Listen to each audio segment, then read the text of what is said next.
Tarifi imkansız acılar içindeyim. Gurbette akşam oldu yine, rüzgar peşindeyim. Yurdumdan uzak, yağmurlar içindeyim. Akşam oldu, sürgün susuyor.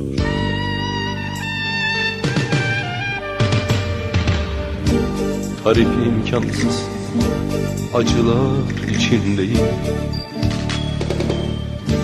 Gurbette akşam oldu yine, rüzgar peşindeyim. Yurdumdan uzak, yağmurlar içindeyim. Akşam oldu, sürgün susuyor. Dönecekler bir gün, alkırlara, bozkırlara güneşi sunacaklar. Yanacaklar, yanacaklar ama bir daha yalnız kalmayacaklar. İki gözüm kör olsun. Dönecekler bir gün, alkırlara, bozkırlara güneşi sunacaklar. Yanacaklar, yanacaklar ama bir daha yalnız kalmayacaklar. İki gözüm kör olsun.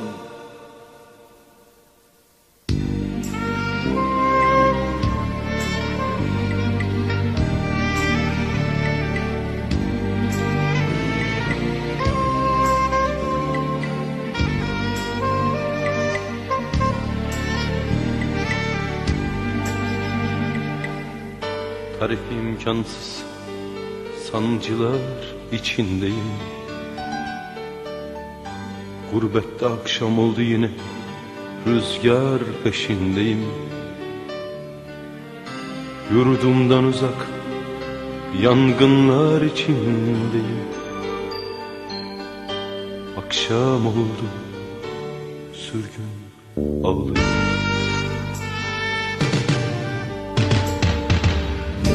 Tarifi imkansız sancılar içindeyim. Gurbette akşam oldu yine, rüzgar peşindeyim.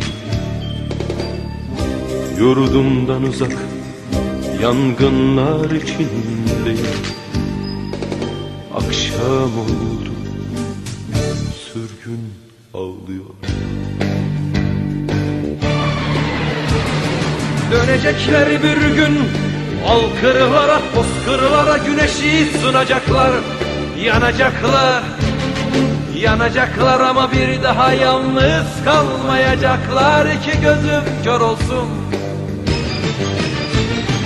Dönecekler bir gün, alkırlara, bozkırlara güneşi sunacaklar.